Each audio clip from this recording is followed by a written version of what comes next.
Jovan Buha! Buha! Yo,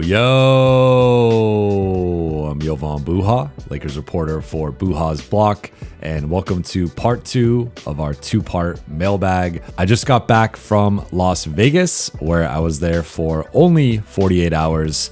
I decided to cut my trip a little short and come back sooner. Vegas was getting to me. I was losing my voice. I was spending too much money.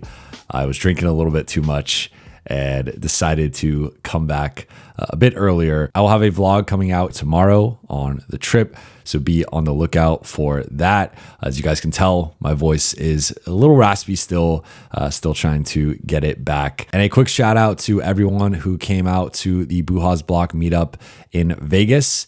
It was the first non-LA meetup that I've done, and it was a great turnout. I appreciate everyone who showed up, and we'll certainly be doing more non-LA meetups in the future. But I will be having another LA meetup in about 2.5-3 weeks.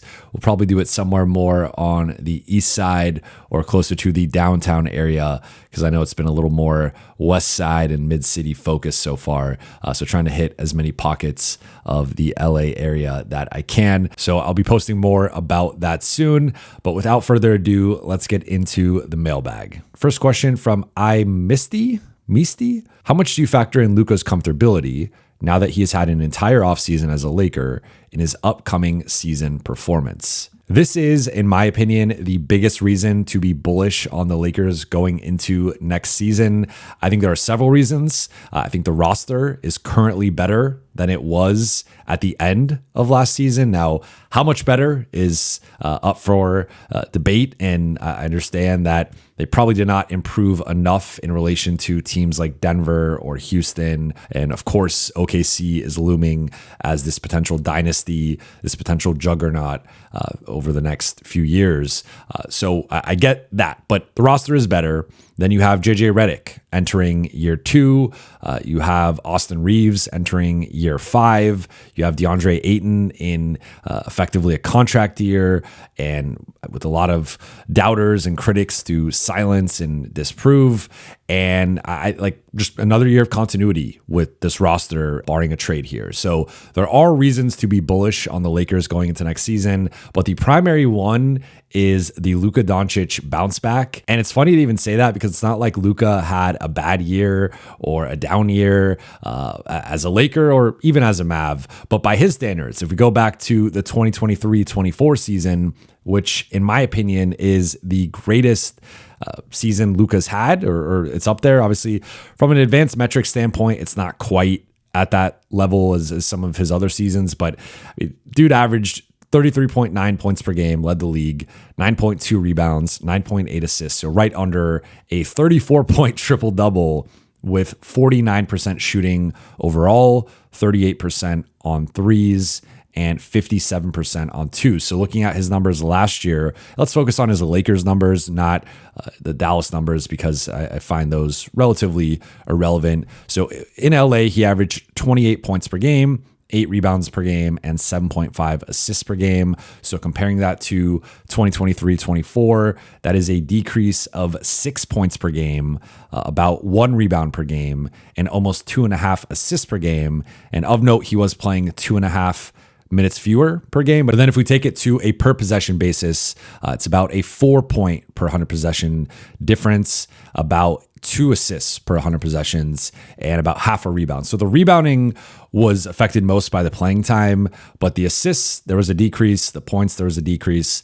And of course, to some extent, that is related to playing with LeBron James and Austin Reaves, having this three-headed ball handling, playmaking monster. And if you look at the usage percentage, that 2023-24 season in Dallas, he had a 36% usage percentage. In LA, it was down to 34.5. So minuscule difference there, but it does add up with the points and the assists, also the turnovers.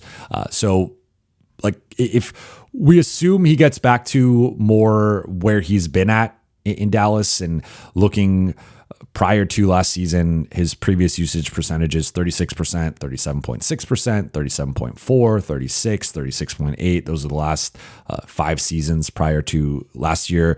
Like, I don't know if he's going to get back to being that high, but I think if he does nudge it up a little bit, you'll see more of the Luka numbers, more of the Luka production that we are accustomed to. If you look at his win shares per 48, his box plus minus, his value over replacement player, like Luka had a down year relative to his sky high standards. And if he bounces back to that level, or at least close to that level, I expect him to be in the MVP mix. I expect going into next season, he'll be one of the Vegas favorites. He'll probably be top 3, depending on, I guess Shea would probably be the favorite. Jokic is going to be up there. And then I think Luka is going to be right up there with those two guys. But real shot, I think, next year to win his first MVP. And I think looking at his numbers, it wasn't just the playing time, decreased usage affecting some things. If you actually look at his 2-point percentage dipped from 57% in 2023-24 to 49% as a Laker, an 8% decrease. So that's a big decrease there. And then the 3-point percentage was basically the same. It was 38.2% in Dallas in 2023-24 and 37.9% last year in LA. So that's a point, less than 0.5% difference there. So that's not really changing things. But I think if he bounces back, especially as a finisher, did get to the free throw line a lot, and that made up for that partly with the scoring. But if he returns to being a mid to high 50s 2-point percentage guy, then we're talking about a guy who should easily average 30 plus points per game to go along with 8 to 9 assists, 8 to 9 rebounds. And that puts you firmly in the MVP mix, especially if the Lakers can finish with 50 plus wins and potentially be a home court advantage team next season. So I think Luka is going to be in the MVP mix. I think he's going to be in the first team All-NBA mix, assuming that he can stay healthy. And the biggest thing with this is just Luka's health, right? Because last year he dealt with the most serious injury of his NBA career that caused him to miss the most games of his NBA career, the most consecutive games. And if he's putting this calf situation behind him and he is coming into the season healthy and rested, or relatively rested, because he is playing in Eurobasket with Slovenia. We've seen the videos and the photos of slimmer Luka, and if he's coming in tip-top shape and healthier, and maybe even in a certain rhythm because he's playing in Eurobasket, then we can see an MVP caliber season and him potentially papering over some of the Lakers' weaknesses or flaws or deficiencies. I think people are overlooking the possibility of Luka just going supernova, just going insane next season and having a year that reminds everybody, like, I'm that dude, winning MVP, being considered the best or second best, whatever player in the league, leading the Lakers on a deep playoff run. Like, I think that is all within play here. And again, if you want to sell me on the optimistic, the glass half full version or vision of the Lakers, I think it starts with Luka Doncic and him having a bounce back season by his standards in a major way. Next question from @spiritualqueen2432. Shout out Sophia. Between Giannis and Jokic, who both have expiring contracts in 2027, who is more feasible for LA and who is a better fit with Luka? Between Giannis and Jokic, I think Giannis is more likely to be a Laker, if only because I think he's more likely to leave his current situation than Jokic is. And don't get me wrong, Jokic is one of my favorite players of all time. I've been transparent about that. I am half Serbian. The name Jovan is Serbian, so is Buha. And I love watching Jokic play, and I would love a Balkan Boys reunion in LA. That was one of my favorite stories I've written for The Athletic about the Balkan Boy connection and the dinners and the singing and the rakia that they had in the bubble together. That part of that was Luka, part of that was Jokic. So I would love to see Luka and Jokic play together. I do think there are some basketball questions. They are both point guards and their teams are both at their best when they have the ball in their hands. So I think there would be some things offensively they'd have to figure out. And I think there would be some defensive limitations having both of those guys as front court defenders. But I would love to see that. I just think if we're assessing the situation, Giannis is far more likely to leave Milwaukee than Jokic is to leave Denver, at least as things currently stand. Milwaukee did some desperate things this summer by waiving and stretching Damian Lillard, which I still don't understand. I'm still processing the shock of that. I think that was a giant mistake and one that is going to sink them in a few years, but they did that to try to appease Giannis and clear up the space to sign Miles Turner to the contract that he signed to. But I also think that I think it's fair value for Miles Turner, but Miles Turner is not changing the trajectory of the Milwaukee Bucks. If he is your second best player, there's a ceiling there, like we saw with Indiana. He was sometimes their third best player, but more often than not, at least fourth or even fifth in that pecking order. So I think that's a more appropriate slotting of him and his skill set and his game.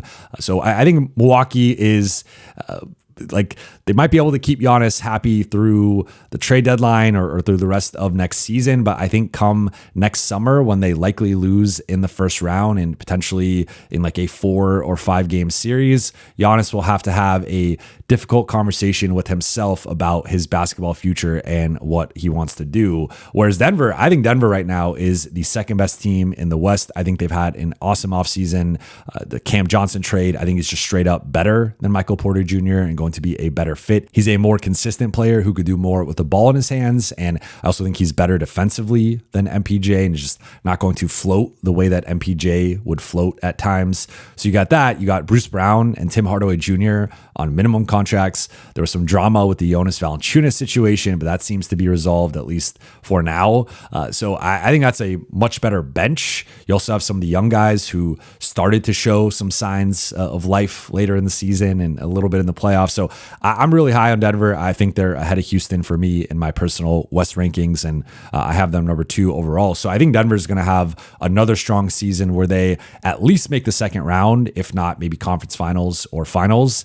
And when you compare that to Milwaukee likely having another disappointing regular season and another disappointing postseason, I think it's only a matter of time until Giannis wants out. So just by virtue of that, of who is the star more likely to ask out at some point and be traded or sign somewhere else, I think a trade is more likely. I would say Giannis is the guy here. I also like the basketball fit with Giannis and Luka a little bit more. Giannis doesn't need the ball as much, and you could envision a lethal Luka Giannis pick and roll with him being the ultimate roll and cut big and finishing big and just thinking about the lob threats there. But also defensively, I think he covers up some of the weaknesses that Luka has in his game and is a much better defensive fit than Jokic would be. So the Lakers will gladly take 2 of the top 4 players in the league on their roster.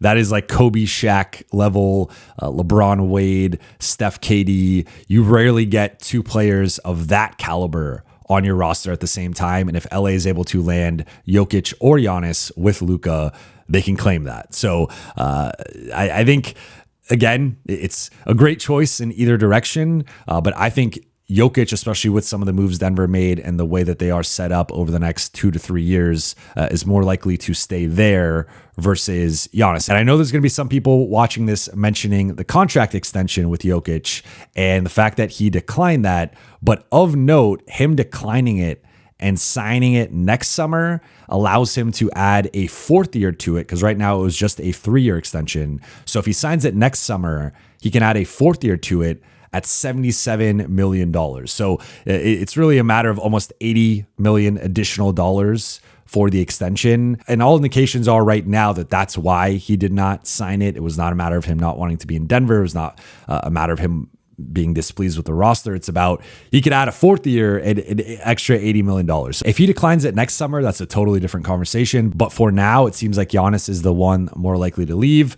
Most likely not this summer, but potentially next season ahead of the deadline or next summer. And in that case, I think the Lakers would be in the mix for him. Whereas with Jokic, I think he's probably set in Denver for the next few years. So we'll see. Things can change rapidly in the NBA, but one team projects as a contender in the West and one team projects as a middling to low playoff team in the East.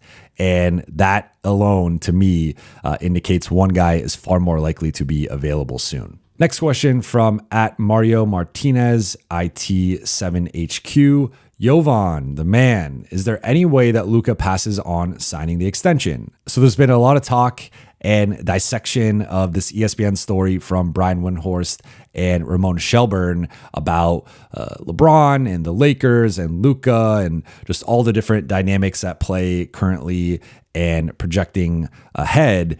And I thought the most interesting thing of the whole story, the thing that made my eyebrow raise and something that I feel like I haven't seen talked about that much on social media, though I could be wrong. I've been trying to stay off of it a little bit more, especially when I was in Vegas. But the fact that they said that Luka has the August 2nd date with his extension looming, but that there's a chance he does not sign it right away because he's going to be playing for the Slovenian national team at Eurobasket, and he's going to be away and he's going to be focused on that. So he might push those talks into September or maybe right ahead of training camp, media day, whatever. And to be clear, like they said, that's not for certain, but that is a way that this could play out. And that would only add to the collective anxiety with the Lakers and with Laker fans about Luka and his future and what he's going to do. But I thought that was an interesting detail, and that's not something you just float like speculating or like an innuendo. That's something that you have to have sourced. You have to have an indication that that's the way that this is likely trending or potentially trending. So I don't think that came out of nowhere. I think that was something that they heard from a credible source, either in Luka's camp or close to Luka's camp, or maybe even with the Lakers. Maybe the Lakers already have a heads up on that. So I thought that was fascinating. And I feel like everyone's still talking about LeBron and whether he knew about the sale or this or that and that whole storyline. And I get it because that's been a dominant topic now for going on a little over 2 weeks. But I thought the Luka thing was like, okay, so I've been having it on my calendar, August 2nd, like preparing for the announcement and breaking it all down. And it's like, might be sometime in late August. It might be sometime in September. Like we don't really know when he's going to sign that extension. If he's going to sign it, though, I do think he is. So in terms of the question here, it looks like there's a lack of clarity on the timeline of when he might be signing it, but I still expect Luka to sign the extension. I think you look at some of the tea leaves this summer, the Lakers adding DeAndre Ayton and him and Luka being repped by the same agent, but also having a good relationship. You see them bringing back Jackson Hayes, who's also repped by the same agent. You see Luka tweeting out his support for the Mark Walter sale and winning championships as a Laker and winning championships with the new ownership group. So that all to me suggests that Luka is going to be staying, and everything I've heard behind the scenes has been positive. I don't know that he loved losing DFS. That was one of his closest teammates, one of his closest friends in the NBA. And I that is like one thing that I don't think was great with this whole situation of this summer. But outside of that, everything has been positive with his time with the Lakers. And I know he's been very happy, and his representation's been very happy, and management's been happy, and everyone's been happy. So I expect Luka to sign probably the shorter term extension, 3 years, 165. Nothing has changed on that front. But I think the whole timing wrench and how this could just be let's take our time with this and let's go through Eurobasket, and then let's continue to ponder and maybe sign something right before the season. But whether it's on August 2nd or on September 15th, I think Luka is going to sign that extension, and I think he's going to remain a Laker. Next one from Fogar5. What ammunition under the cap and second apron will the Lakers have to maneuver, assuming that Reaves gets a contract in the $30 million range? Well, I put on my CBA cap and crunched some numbers for you. So let's take a look at them. I have it here. I'm going to make some assumptions here, but that's what you have to do in this situation. So assuming Luka is on the books for his player option, which if he does extend, they might rework that, probably would rework that. So if Luka extends, that number changes. But for now, with the numbers we currently have, let's just assume Luka is on the books for his player option. They re-sign Austin with a starting annual salary of $30 million for the 2026-27 season. DeAndre Ayton opts out and declines his second year player option. He outperforms that contract. They pick up the team option on Dalton Connect, and they guarantee Bronny's contract. And then they also have Jared Vanderbilt, Jake LaRavia, and Adu Thero under contract. So that would give them 7 players under contract and roughly $112.8 million when factoring in the 5 empty roster charges, which I've talked about before. Anytime you are under 12 players, which is the minimum that you're supposed to be at in the offseason. So the Lakers are 5 players short, and the projected empty roster charge cap hold is supposed to be around 1.36 million. So if you do 5 times 1.36, and I know I'm doing some math and nerding out a bit here, that gets you to about an additional $6.8 million in salary. And so when you add that in, that's when you get to that 112.8. So really it's about 106 million in salary with the 7 guys that they have under contract. And then you add in that 6.8 of the empty roster charges, and that gets you to 12 players. Now, the projected salary cap for the 2026-27 season is expected to be around $165 million, which means that you have about $52.2 million in cap space, which is enough to sign a max level free agent, depending on the player, depending on the market for said player, and depending on the player's years of service. In this example, I am assuming that the Lakers renounce the rights to all of their free agents. So LeBron would be a free agent, Rui would be a free agent, Maxi Kleber, Gabe Vincent, and Jackson Hayes. And so assuming they renounce all the rights to those guys, which if they don't, those players each have a cap hold, which for LeBron, it's in the 50s. I think for Rui, Gabe, and Maxi, it's in the 20s. So those cap holds would blast them past the cap and blast them, I think, even past the first apron. So assuming they renounce they're trying to get the max cap space possible. They renounce the rights to those guys, and they only have, and DeAndre Ayton opts out. This is the maximum cap space they would have with re-signing Austin at around 30 million. Now, I will note that's at 30 million. If Austin gets 35, all of a sudden, obviously that cap space is dropping, and that's changing these projections. But assuming he's at 30 and these other factors that I think are likely play out this way, we don't know what's going to happen with Bronny, and if LeBron's not on the roster, does that change anything at all? He does have a non-guarantee for the next season. That could give them a couple extra million in space. But tentatively, with, again, Luka on the books for his current contract, Austin re-signed, Ayton opting out, and then the rest of the guys projected to be under contract, Lakers will have around $52.2 million in cap space to play with, which is enough to sign a max guy. It's not the greatest free agency list. If you look at it right now, it's LeBron, Kevin Durant, though KD could potentially sign an extension in Houston. You have Trae Young, who could be opting out, James Harden, who could be opting out. De'Aaron Fox is an unrestricted free agent. Then we start getting into CJ McCollum, Chris Middleton, Porzingis. Isaiah Hartenstein has a team option for $29 million. Then we're getting into Tobias Harris and Anthony Simons, John Collins. So it gets grim quickly, and this could be part of the case for LA keeping LeBron for an extra season. But they could also do a sign and trade. You could sign and trade Austin for a Giannis or a Jokic and build a package to get that player back. Starting at the 2026 draft, they will have up to 3 picks to trade. So you got the 2026 pick, 2031 if you don't trade 2031 or 32, and then also 2033 will be the new draft pick that they have access to. So you could build some type of package of Austin and 3 picks around the 2026 draft in terms of Austin sign and trading to Milwaukee or Denver or wherever you're trying to get that other star, or you could do something with LeBron and a sign and trade, or you could just acquire a player, send out some salary, acquire the player into your cap space, and call it a day, assuming you're sending out those picks and maybe Dalton or something. So Lakers have some options for sure for next summer. And I understand the appeal for waiting it out. I just think when you have a in your prime Luka Doncic, you got to be careful about looking too far ahead and not trying to maximize every season that you have with him. But that is the path for LA for next summer, is around 50-ish million in cap space if they renounce all the guys and strip the roster down to the bare bones. You can sign, I don't know who they're signing. If they're not re-signing LeBron, KD is going to be staying in Houston. De'Aaron Fox, I don't love the fit with Luka, right? I think you want a wing or a big man.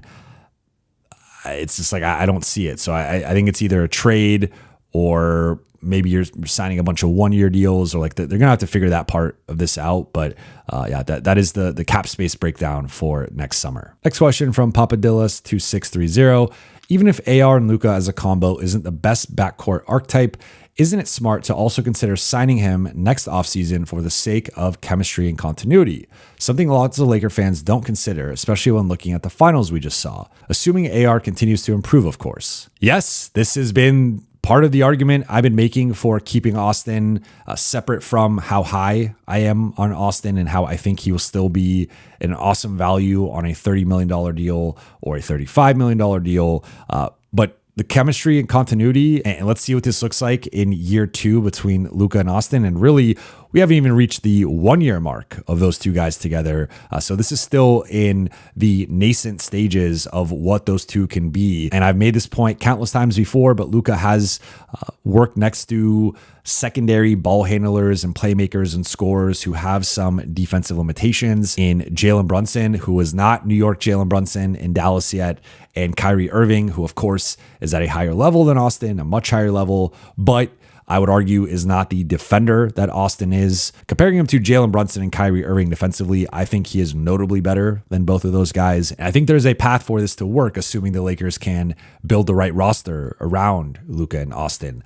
However, as I mentioned in the last question, you can sign and trade Austin somewhere if you really need to. And him being locked up for a few years and making a higher salary, now it's easier to match contracts for star players. That team is also getting him locked in for a few years. So I think he actually becomes more tradable next summer, potentially in a sign and trade, or the following season up until the deadline on the new contract that he'll be on. So I think there's a basketball argument for it in terms of continuity. Let's see what the ceiling is with Luka and Austin and what they can do in a full season, training camp, preseason together going into the 2026 playoffs. And then if it doesn't work out, you can flip Austin either in the 2026 summer or ahead of the 2027 deadline. So I think that's the most prudent approach to handling Austin and his contract situation. Next one from Sam Legrand 89. Between Marcus Smart and Malcolm Brogdon, who would most likely end up on the Lakers roster, and which of the two do you think still has the most juice left to squeeze? I'm going to give you a couple of answers here because technically Marcus Smart is still under contract with the Washington Wizards. So if we're talking about a free agent signing, Malcolm Brogdon is the only option here. Marcus Smart is not available to sign with the Lakers. He has not been bought out yet with the Washington Wizards, and we don't even know if that is going to happen yet. So if the two choices are trading for Marcus Smart or signing Malcolm Brogdon, I think signing Malcolm Brogdon is the more likely scenario. I still think it's unlikely, and I would not predict that to happen, but between those two, I think the signing of Brogdon is more likely, just because unless Washington is willing to take on Gabe and Maxi Kleba and like a second for Marcus Smart, where you're just swapping expiring contracts and you're getting an asset in a second round pick, that would be the exception here in terms of maybe they could figure out a Smart trade. I don't see the Lakers giving up Rui for a Marcus Smart trade. I don't think that would be the best use of that asset. Now, the thing that would change this would be if Marcus Smart gets bought out, at which point I think he makes a lot more sense for the Lakers than Malcolm Brogdon.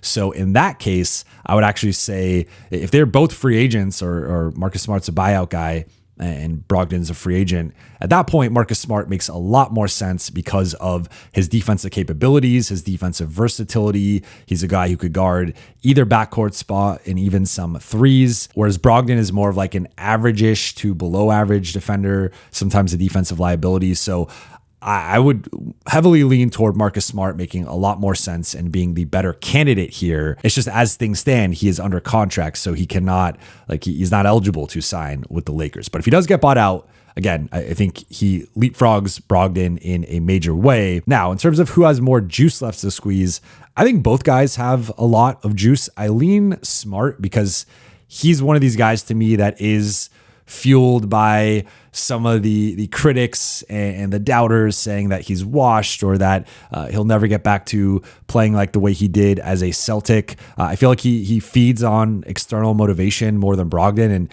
people aren't really saying those things about Brogdon. But Smart, I think, is just more of a lightning rod sometimes of criticism or critique. particularly because of his offensive style of play and some of the shot selection and shooting and whatnot. But looking at it, like the last 2 years, Smart has played a combined 54 games. And if I pull up Brogdon here, he's played only 63 games over the past 2 seasons. And if you go back a couple seasons before that, he played 36 games. So in the past 4 seasons, Brogdon has played over 40 games just once. So I think there are legitimate injury concerns with Brogdon. Even just looking at his career, he's only played above 67 games one time, and that was his rookie season. Since then, he's been 67 games or under in the other 8 seasons, and he's been under 60 games in 6 of those 8 seasons. So Brogdon is a guy you can kind of pencil in for missing at least 20 games, if not more, every season based on how most of his career has gone. Whereas Marcus Smart has also had some injury concerns, but beyond the 54 games over the past 2 seasons, the season before he was at 61 games, the season before he was at 71, then 48 the season before, which obviously is a low number. The season before that was 60, but remember that's the bubble year, which is also something I should note with Brogdon as well. But like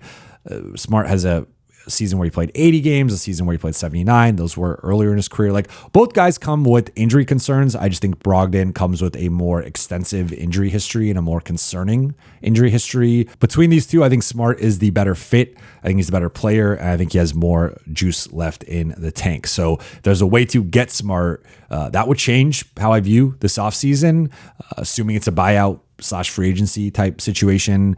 Like I think he would be a real addition for this group and would help plug that perimeter defense hole. I don't think he solves it all. I still think they need an extra defender or maybe a couple extra defenders, but that would be a major step in the right direction in terms of balancing out this roster and improving the defense. So between these two, I heavily lean Marcus Smart. Next question from @Eric Dane. Who's the best 3-and-D type player the Lakers could get for Rui, Gabe, and the 2031 first round pick? I don't think you're going to like my answer, Eric, or maybe you will. I don't know. It depends how you feel about these couple of players, but I went on Spot Track and went through every active contract in the NBA to try and look at the different combinations of Gabe plus a first, Rui plus a first, and Gabe and Rui plus a first. So I wanted to mix and match and see what types of players the Lakers could potentially get. And after combing through all the players and try to think about what makes sense and who would be available,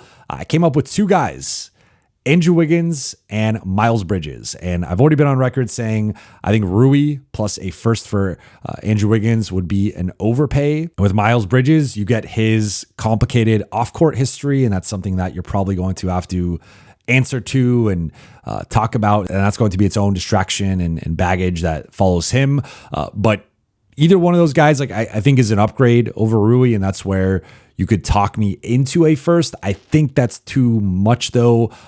With the Wiggins situation, I'd be more open to giving up Dalton rather than the first. With the Bridges situation, similar thing. And obviously they already traded for Dalton once, so maybe why not like do it again?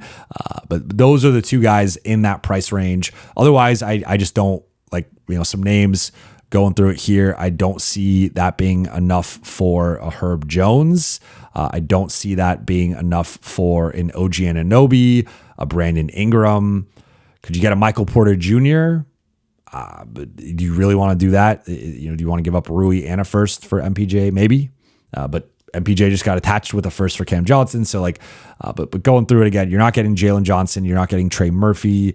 You're not getting Cam Johnson just because Denver doesn't want to trade Cam Johnson now that they got him. You're not getting Mikal Bridges. You could get DeAndre Hunter. You could get Dylan Brooks, but I don't even know if I'd want those guys over Rui necessarily. Like maybe from a fit perspective, they're better perimeter defenders, but it's tough. It's tough to find the elusive 3-and-D wing that the Lakers desperately, or starting level 3-and-D wing, because I think they just had one in DFS, but that's been a tough player for the Lakers to replace ever since losing KCP and Alex Caruso. And obviously those guys were more guard 3-and-D guys rather than wing 3-and-D guys, but you get my point. Like it's tough, and I don't think there's a clear answer out there. But those are the 2 guys I came up with that if you were putting that package on the table, I think you would have a shot at.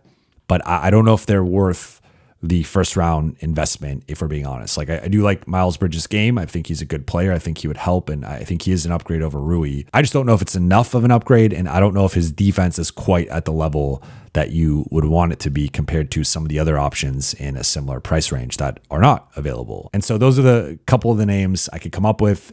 I'd love to hear from you guys if there's some other names. I don't really see a trade that makes sense, especially with Rui and a first for a wing. Next one from Tardive Dyskinesia. I completely butchered that. I apologize. Jovan, given the deeper pockets of the new ownership group, what areas should get more resources to help the Lakers perform on the court? Front office, analytics, scouting, performance/wellness. Can you tell us what other teams have invested in that has improved the most? I would say all of those categories, boosting the front office, boosting the analytics, the scouting, especially the pro scouting, and actually having a pro scouting team on the road and those guys going to games every single night and collecting intel and just doing front row seat scouting at the highest levels. I think that's an area they could really improve on. Performance and wellness. We know about the revolving nature of the medical staff over the last few years and them continuing to look to upgrade and bolster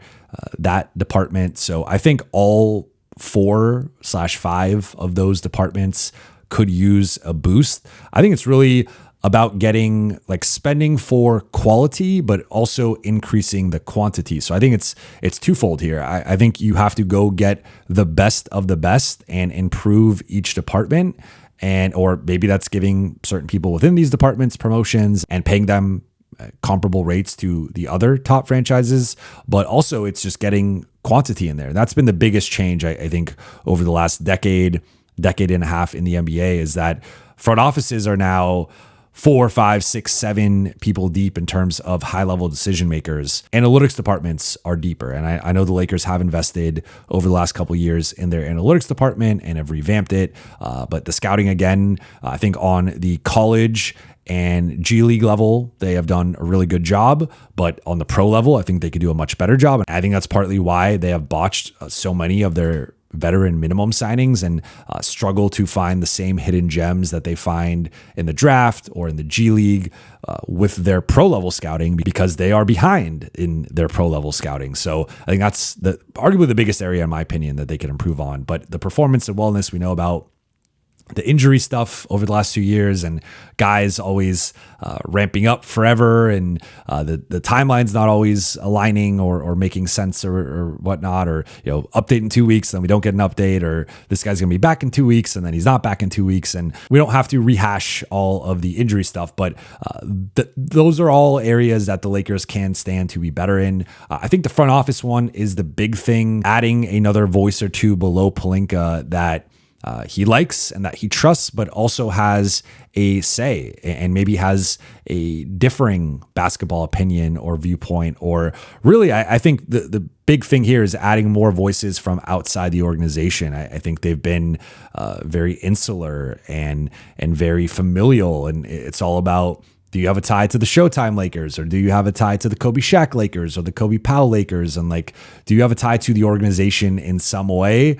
Well, then come in, right? And that has shifted, and I think it did shift a bit, adding in JJ and some of the people he brought on. But I think they need to continue to shift that in a direction of just finding the best basketball people, regardless of their ties to the organization. So if they do that, and again, by all indications they're shifting that way, and they have begun to shift that way over the last year or two. If they continue to do that and hire the best people and hire more of the best people and just bolster every department within the basketball ops, we're talking about a juggernaut hiding in plain sight, where if they are run the way that Golden State has been run, or that Boston has been run, or that the Clippers have been run, and you add in the Lakers and the branding and all of the perks and benefits and the history that comes with being the Lakers and all the advantages of being the Lakers with the way that some of these other top organizations have been run in the NBA, there's just no stopping this organization. So I think they can build something really, really special and sustainable for the long run, as long as they make the right hires and a lot more of the right hires and continue to invest and develop. And now I will say one interesting thing with this whole sale situation is going to be when it actually closes, and if they start to make some of those changes this offseason or next. I think next is more likely because unless it closes here soon, within the next couple months, like it will be closing in season potentially. And you don't really make those types of changes in season. Once you start the season, you're rarely making front office changes. You're rarely making scouting or medical changes. Like you can, but that disrupts continuity. It's just a new variable that you have to add in. So I think if unless it closes relatively soon, I see these as more summer 2026 changes.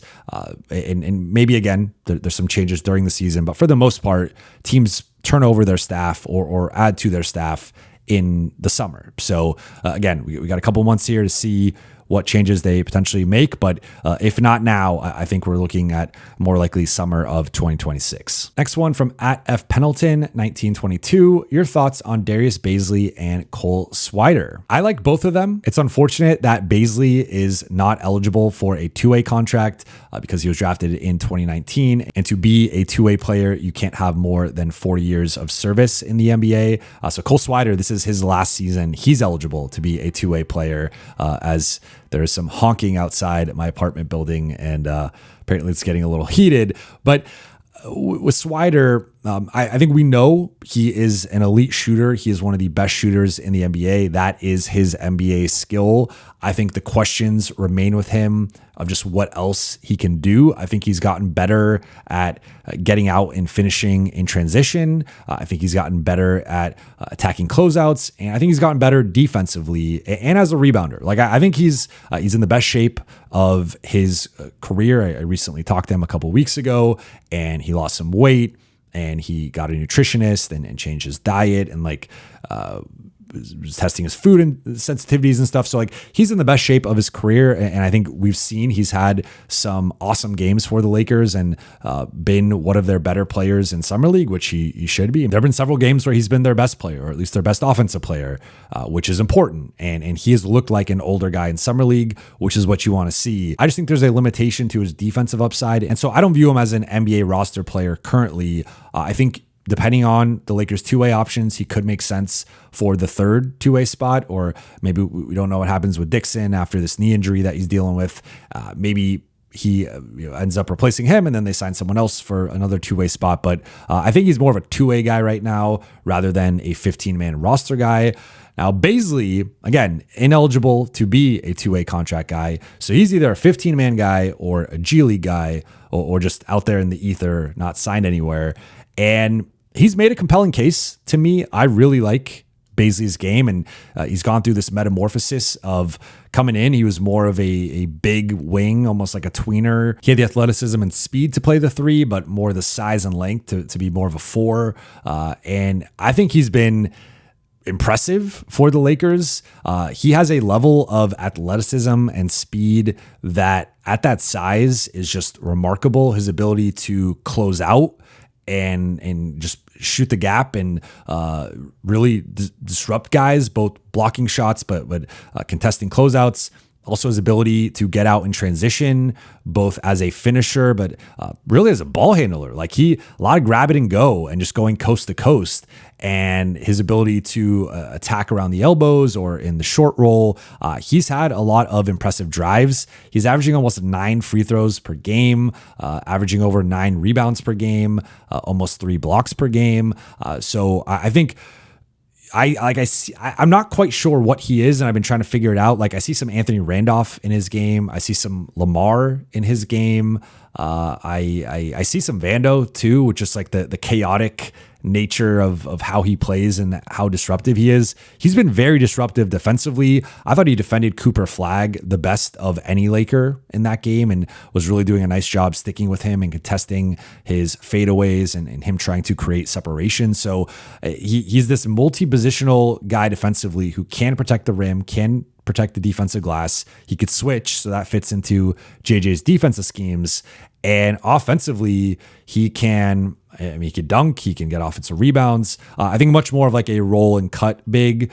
And I would like to limit some of the ball handling. Like I think he's had a lot of wild drives where he does draw fouls on those, but he also will dribble into a crowd, get stripped, try to make a pass, get it intercepted. And then defensively, I think could also be a little too wild where picking up fouls or jumping wildly at closeouts, and guys kind of know that he's going to try to block your shot. So if you just give him a head fake, he's going to fly by you, and then you have an open three or an open lane to the rim. So I'm not quite sure what he is, but I see the upside. I see the potential. Like I think his upside is probably higher than Jackson Hayes's. I don't think he really makes sense as the 15th guy, just because I think there are greater needs, particularly on the perimeter. But if the Lakers can waive a Shake Milton and sign Marcus Smart gets bought out, they sign him, or they sign a Melton, or they sign a Gary Payton and replace Milton with that perimeter guy, and then they do some sort of consolidation trade and maybe dump Maxey, then all of a sudden I like Bazley as like the third center. I wouldn't mind that, just taking the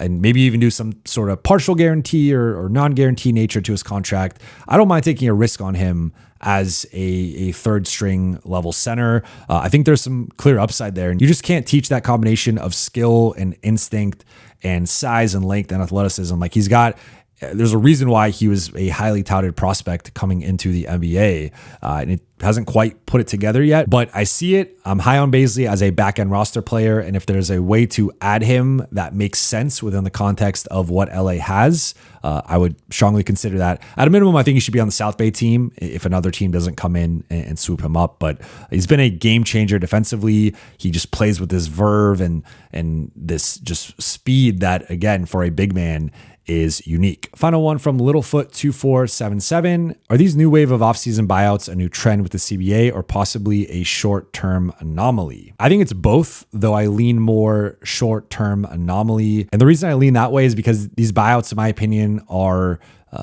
atoning for the sins of the previous CBA and the rising cap and some of these owners giving out contracts and some of these GMs building teams a certain way that just wasn't sustainable, especially with the new CBA kicking in. So I made this point before, but with the new CBA, the middle class is getting squeezed, and it's starting to become like, are you a plus $30 million a year player, or are you like a mid-level or below level player? And anyone who's in between the mid-level and like 30, 35 plus million, those are the contracts that are getting squeezed. And I think those are the guys that are going to have to sign for the mid-level or, even have to take a greater pay cut depending on the context of their situation. And some of the guys even making the 30, 35 plus million, we know into the 40s and the 50s or whatever, like those contracts, if you're not worth that, all of a sudden it's a real problem. And that's why we're seeing situations like the Dame wave and stretch, like the potential buyout situation with Bradley Beal it's just like that type of contract really sinks your cap situation and hamstrings what you're able to do. So I think in some ways it's more of a short-term fix for some of these lingering contract situations that are now, an issue with the new state of the CBA and the first apron and the second apron and just the punitive nature of the aprons. But I think we're going to see teams take a more cold and calculated and risk-averse approach to team building, and that could still lead to some wave and stretches down the road of maybe you do give a big contract, you are certain that this player is worth it, and then they suffer an Achilles tear or they suffer some sort of regression or injury that changes the trajectory, and then all of a sudden you have to make that decision. So I mean, I think the Dave situation is unique. We've never seen anything like that, and I think they are going to regret that, especially if Giannis leaves next summer or the following season. But I think that is just the state of the new CBA and the second apron and just all the challenges that come with navigating that. So again, I think the current wave of stretching and waiving and buying guys out is more of a short-term fix to some of the new problems that have been created with the new cap situation. But I think those problems will not go away in terms of guys on bad contracts will still be bought out and waived in the future. So I hope that, I'm kind of splitting my answer here. I hope that makes sense. I think it's not really a black and white situation, but I think in general, this is more of a short-term thing, but I think there still will be some waiving and stretching down the road just because bad contracts really hurt you under the new CBA configuration. But that will do it for today's show. Thank you all so much for watching and listening. For those watching on YouTube, please be sure to hit that subscribe button, turn on channel notifications, and like and comment on this video. For those listening on Apple Podcasts, Spotify, or your podcast platform of choice, please be sure to follow, download, and leave a 5-star review. I'll be back later in the week with a Summer League breakdown. I will talk to you then.